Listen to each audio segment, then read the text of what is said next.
Muy buenas tardes, tercer año de Más de lo Mismo, arrancamos hoy, estamos acá con Juan Pablo Cipriota. ¿Cómo está, Juan Pablo? ¿Cómo anda usted? Un gusto estar acá nuevamente. Bueno, Acá. igualmente para mí, aquí en un año, bueno, donde está la expectativa respecto de qué es lo que va a ocurrir, de cómo se conseguirá o no tratar de revertir la difícil situación en que heredó la Argentina el gobierno actual.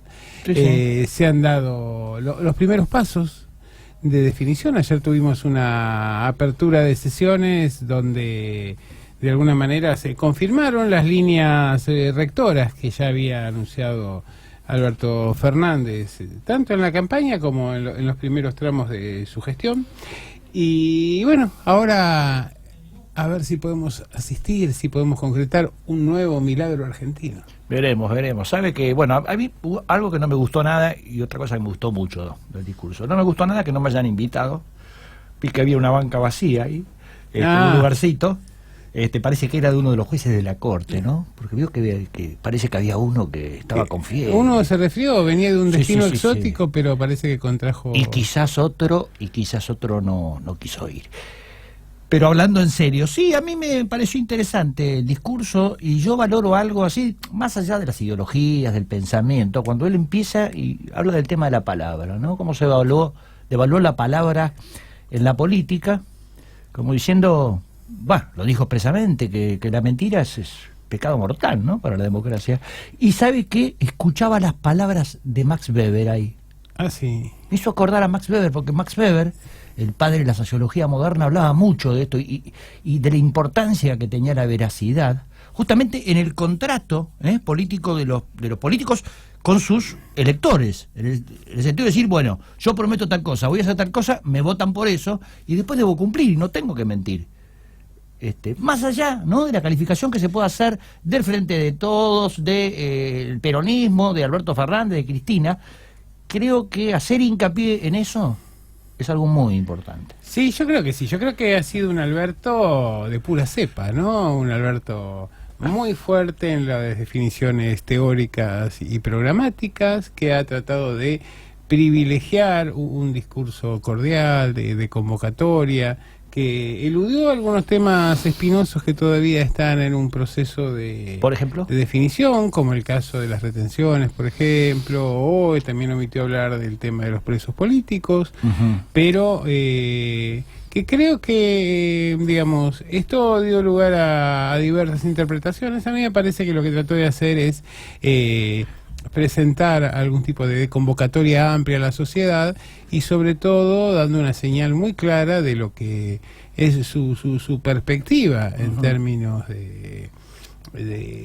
proyecto político y proyecto de gestión, al llamar la atención sobre los formadores de precios y sobre la necesidad de bajar aún más este logro que ha tenido el gobierno de bajar un tanto los indicadores de inflación, pero a través justamente de evitar las remarcaciones injustificadas. Respecto de lo que dice, si me deja acotar, estimado Alberto, en cuanto al tema de los presos políticos, yo creo que ella hizo una aclaración respecto a este tema, que él, prefiere utilizar el término preso político en el sentido clásico de la palabra, es decir, alguien dispuesto a disposición del Poder Ejecutivo, no alguien que tiene una causa trucha, por ejemplo. Ya que estamos hablando, y lo voy a interrumpir, sí, Juan Pablo, porque tenemos en línea, ya que estamos hablando del tema del discurso presidencial de ayer y de la cuestión de los presos políticos y cómo interpretar esta situación y cómo debería actuar el gobierno, tenemos nada menos que a Julio Devido. Julio, muy buenas tardes. Alberto Letieri y Juan Pablo Cipriota de este lado. Juan Pablo, Alberto, ¿cómo están? Muy bien, queridos amigos y compañeros, y un saludo a toda la audiencia de la radio. Julio, queríamos en principio, como para iniciar la nota, una reflexión sobre el discurso de apertura de sesiones que ha tenido en general una aprobación, pero con algunos llamados de atención o algunos cuestionamientos puntuales respecto de algunos temas que quedaron fuera de la locución presidencial. Mira, uno me parece que respeta la opinión de toda la gente que ha escuchado con atención al presidente, es el presidente de la nación, el que todos hemos votado, y podemos mirarlo con una visión crítica en el buen sentido de la palabra, tanto una buena crítica a los que lo ven bien, o a los que lo vemos a lo mejor con alguna duda, con algún alguna visión diferente a los que lo aprueban absolutamente, y bueno, todas las opiniones son válidas. El presidente ayer habló del valor de la palabra, o sea que el valor de la palabra implica el valor democrático de las distintas opiniones. Yo creo que nosotros debiéramos sacar del centro de la escena al problema de la deuda. El presidente lo intentó, porque habló de la reforma judicial.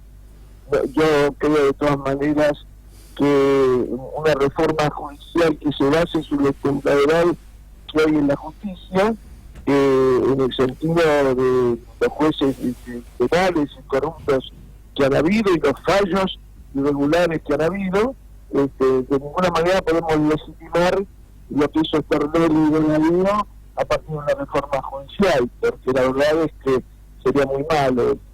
Y toda esa discusión semántica que se hablaba, o que se hablaba antes de el aire show, en relación a los presos arbitrarios o políticos, te diría que esta altura del partido, el propio jefe de gabinete bastardeó tanto el tema que me parece que quedó como una cosa vieja, desactualizada. O sea, estamos presumiendo, yo creo que no podemos hablar de ninguna reforma judicial con los jueces de lawfare.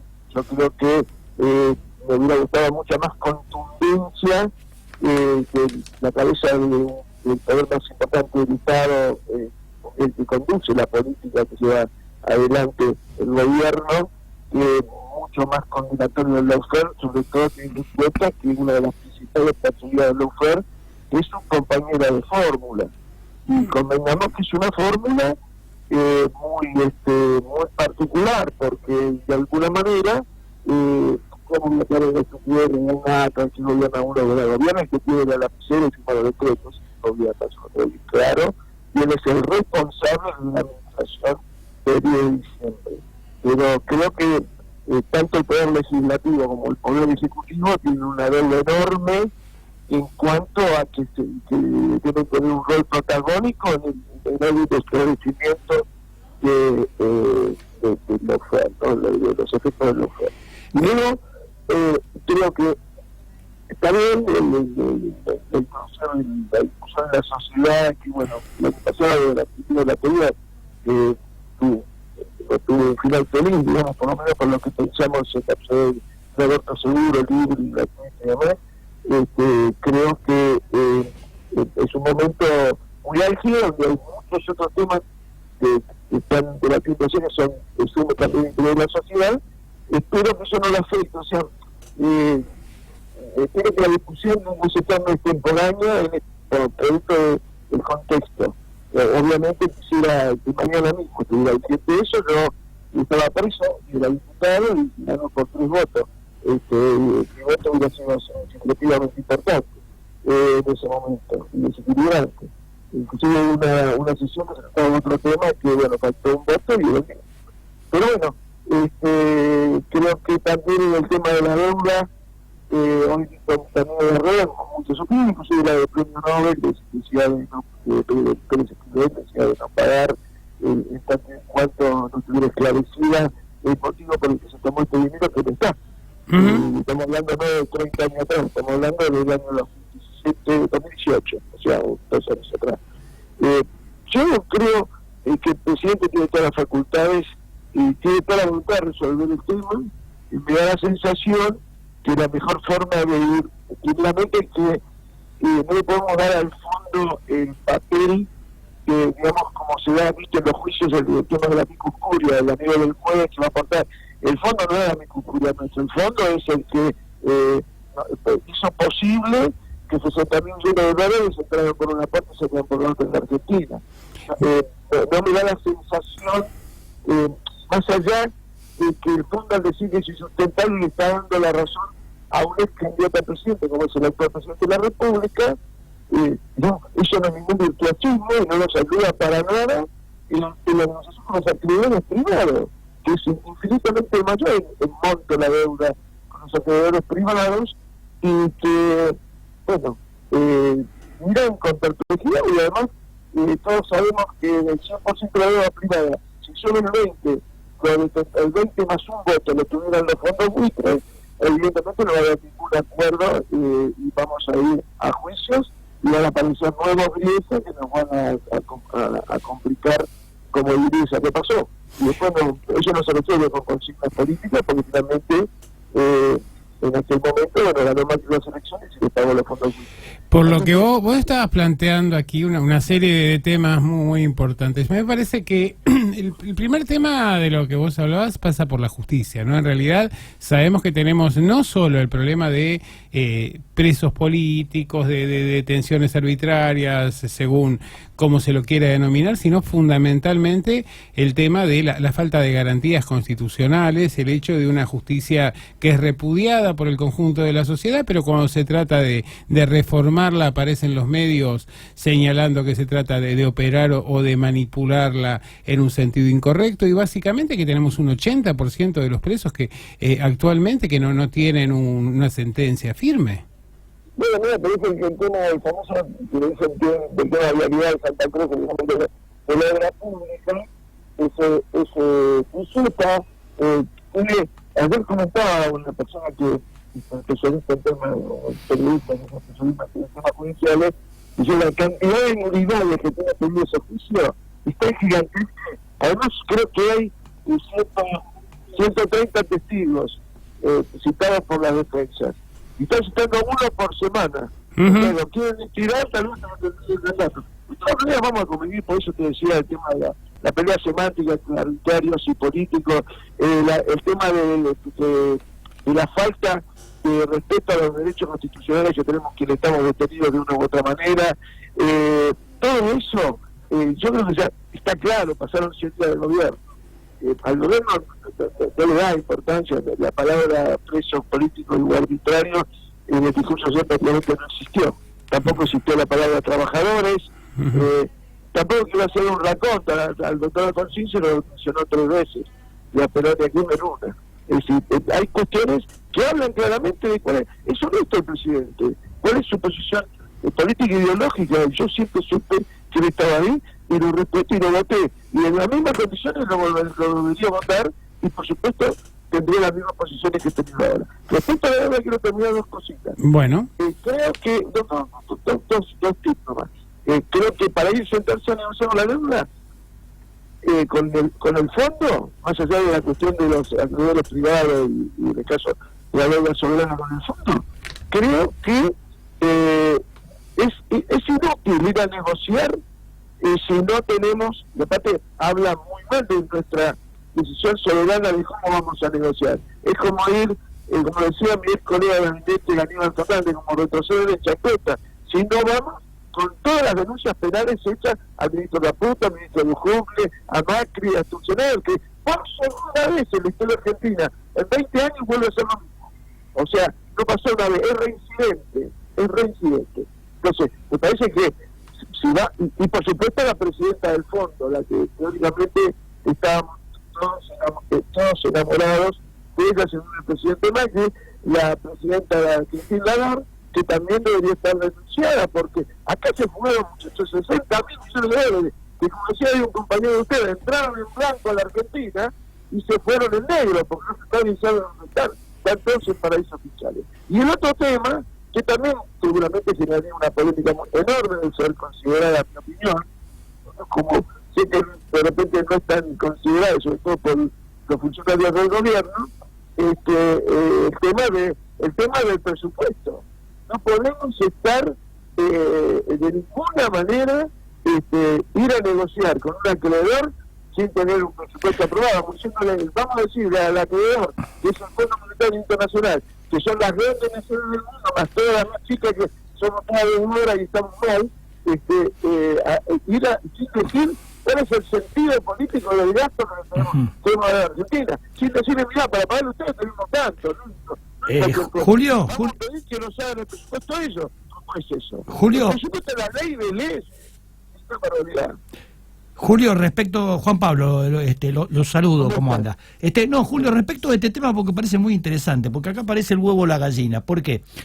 Porque, bueno, los voceros, se ven muchos voceros de los intereses de los fondos diciendo, no, digan cuál es el presupuesto, en qué van a gastar la plata, entonces vamos a ver hasta dónde los apretamos. Y capaz desde el gobierno están diciendo, yo no te voy a dar un presupuesto si no sé si voy a contar con 1.000, 2.000, 3.000, 5.000 o 25.000 millones de dólares para inyectar en la economía, porque no sé si te voy a terminar pagándonos si caemos en default o no. Es decir, ¿no es el huevo o la gallina esto? Claro, lo que pasa es que en Argentina estamos acostumbrados a no cumplir las leyes. El presupuesto es una manda constitucional. La Constitución argentina dice que todos los meses de septiembre tiene que estar aprobado el presupuesto. Nosotros lo hicimos siempre, y cuando no lo pudimos hacer fue porque no le votaron. No bajaba a votar el presupuesto. Claro. Con la crisis del 2009, con todas las dificultades que tuvimos, jamás dejamos de presentar el presupuesto. Y tuvimos que movernos con presupuestos prorrogados, una situación de inconstitucionalidad que planteaba la propia oposición. Ahora, en ese caso, Julio, usted sabe de qué está hablando, porque usted antes de ser ministro de gobierno en la provincia, allá en Santa Cruz, había sido ministro de Economía, así que conoce el tema de presupuesto. Yo lo que le digo es, si estuviera en sus manos mandar un presupuesto, ¿qué le hubiese puesto en el rubro pago de capital y de intereses si todavía no sabemos cómo va a terminar esta negociación? No, estaban los vencimientos y tendríamos que hacer la denuncia penal por las irregularidades cometidas y buscar todo el andamiaje legal protector ante esa situación y dejar como suspenso o dejar nosotros podemos pagar hasta tanto. Estos son los recursos que tenemos para pagar nuestras obligaciones y en función de esos recursos tenemos que hacer la negociación. Entonces usted está en la mesa y decía, acá hay 20 para pagar y no es para discutir 50, 80, 100. Esto no es la materia de Manolo. Esto es la República Argentina, señores. Entonces tenemos que ver cuántas vacunas necesitamos, cuántos planes sociales, toda la educación, todos los gastos del país de presupuestarios, fundamentalmente aquellos destinados, pues somos un gobierno peronista, destinados a hacer políticas activas de justicia social. Bueno, tenemos que tener todo un lineal garantizado, y mira, lo que quiero es esto. Y con esto vamos a negociar, esto no lo tenemos en el presupuesto. Y no lo dice Alberto Fernández, lo dice el Congreso de la Nación Argentina. Lo dice, esto es lo que tiene la Nación Argentina para sentarse y negociar. Y con una pauta. Obviamente, lógicamente, si los bancos mediadores, el Banco América y todo eso, está claro. No voy a aceptar nunca el ser mediador o representante nuestro o agentes de la Argentina si nosotros no hemos tenido presupuesto aprobado. Por eso, lo hubiera sido que si lo hubiera sido un Banco Nacional y no representara. Pero son cosas que yo pienso, que sé que al gobierno seguramente... No, entiendo su criterio. Y no voy a dejar de decirlo. Además, si encima estoy preso, está libertad de garantía constitucional, no puedo decir lo que pienso y siento, me sentiría una basura realmente. Julio, en realidad esto, yo creo que sí, y que es fundamental el hecho de denunciar no solo esto, sino también la actitud pasiva que ha tenido el Congreso frente a lo que ha sido la toma de estas obligaciones externas.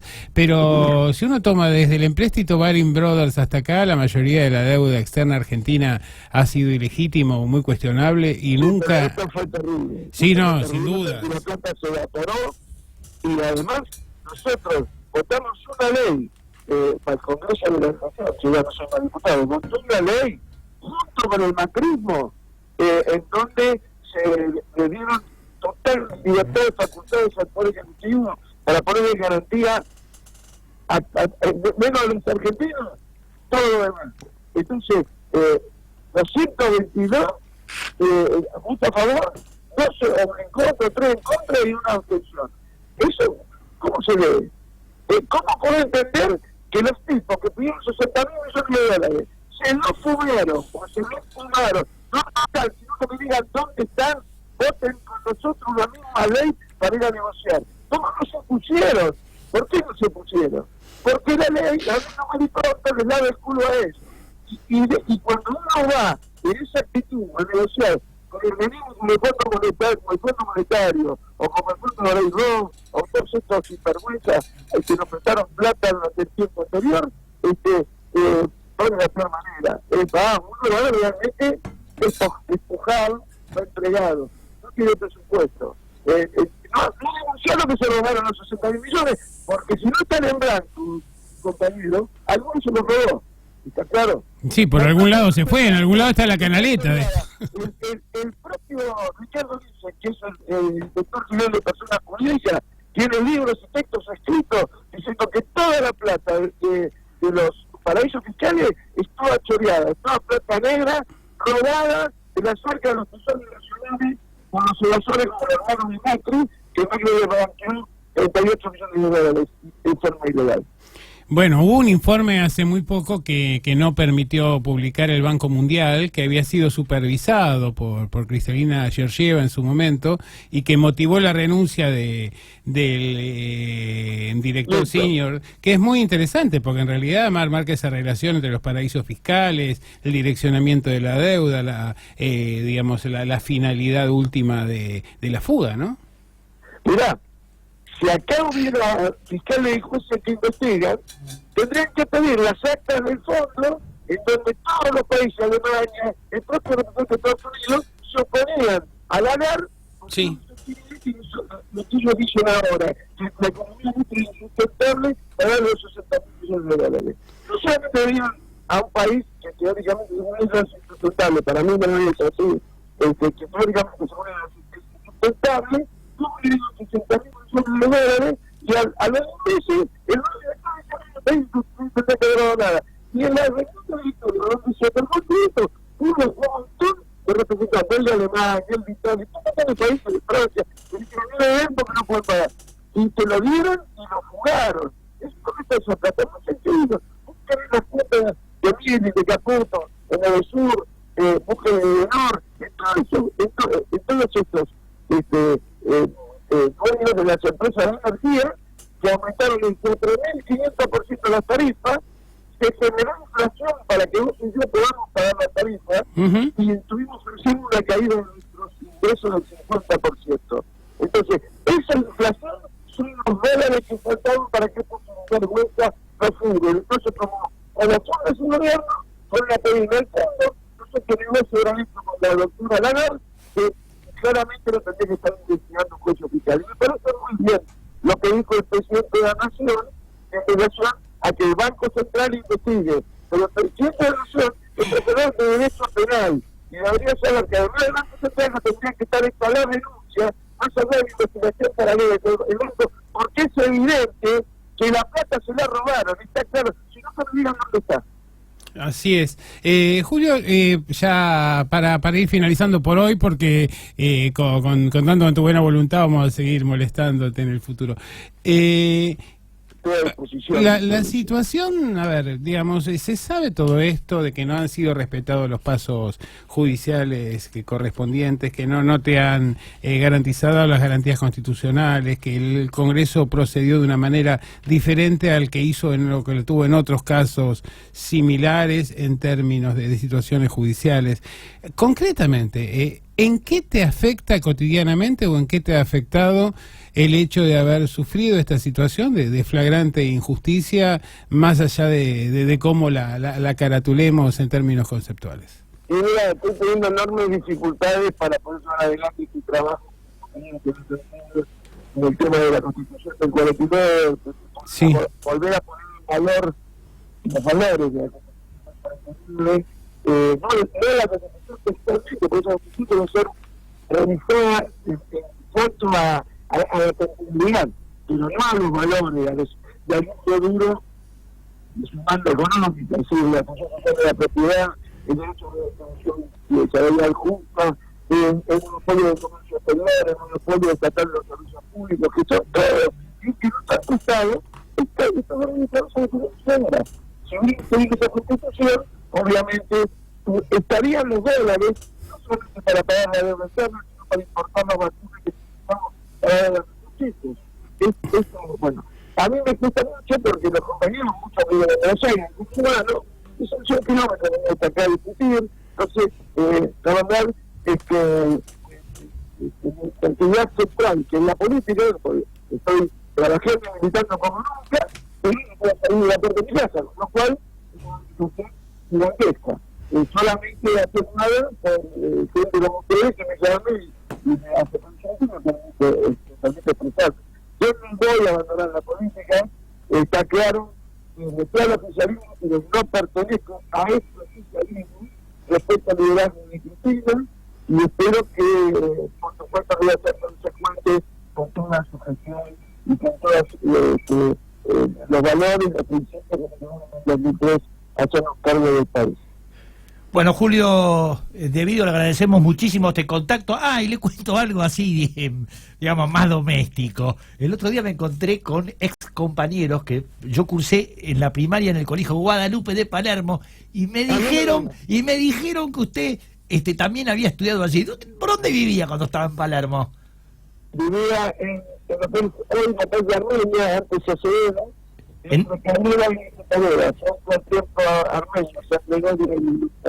Claro, y me dicen, no, dice... Usted entraba en mi casa, inclusive todo el barrio de los estados negros, y ahora yo que conocía Armenia y muchas instituciones armenias ahí en la zona. Claro. Una curiosidad, compartimos el colegio, pero hay una diferencia. Me dijeron que usted estuvo en el cuadro de honor y yo ni ahí.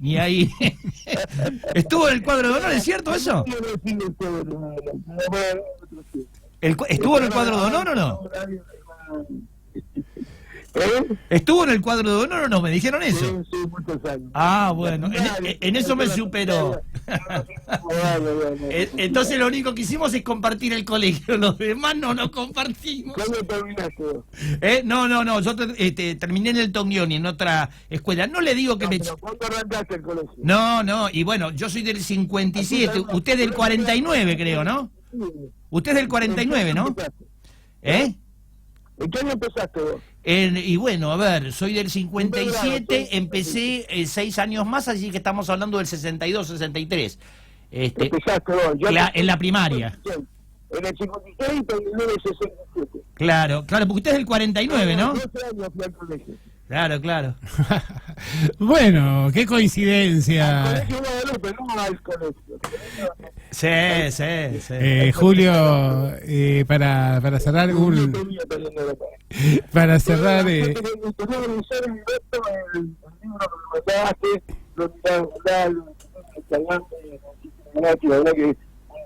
una linda tarea la que está haciendo con la Julio, por último, bueno, un saludo a Lali, que la verdad durante todo este tiempo se ha comportado como una leona, como una compañera ejemplar y que ha tenido que soportar tanto los golpes de los extraños como muchos que se decían propios, ¿no? Y un poco de paciencia, que habrá justicia, de eso, pero téngalo por cierto, Julio.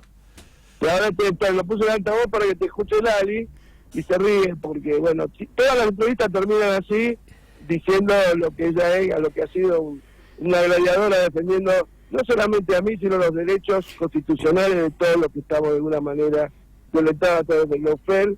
Y la verdad es que día tras día siempre nos dan alguna desilusión aquellos en quien confiamos. Pero bueno, ya todo pasa, vendrán tiempos mejores y seguramente la Argentina va a encontrar el sendero que les marcaron Perón y Néstor, porque ahí está la salida de este país, la salida soberana, sin fondos, sin consenso de Washington, sin economistas liberales, con presupuesto, con un presupuesto nacional y popular como corresponde, y por supuesto con todos estos delincuentes que saquearon la República, juzgados, no digo presos porque tal vez a lo mejor algunos demuestren su inocencia, yo lo digo, pero bueno, espero que para juzgar a los delincuentes están los tribunales de justicia, que hoy tienen cómo funcionar, más allá de la reforma positiva o no que se quiera hacer,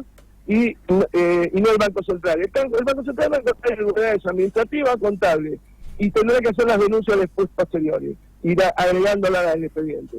Pero el presidente es profesor de Derecho Penal y sabe que las denuncias para estos delincuentes que saquearon al país más allá que haya ido a misa junto con ellos, tienen que estar juzgados y tienen que estar sometidos a la rigurosidad, pero también a la plenitud de sus derechos que no tuvimos nosotros. Muy bien, muchísimas gracias, Julio Devido, y bueno, vamos a volver a comunicarnos. Chao, viejo.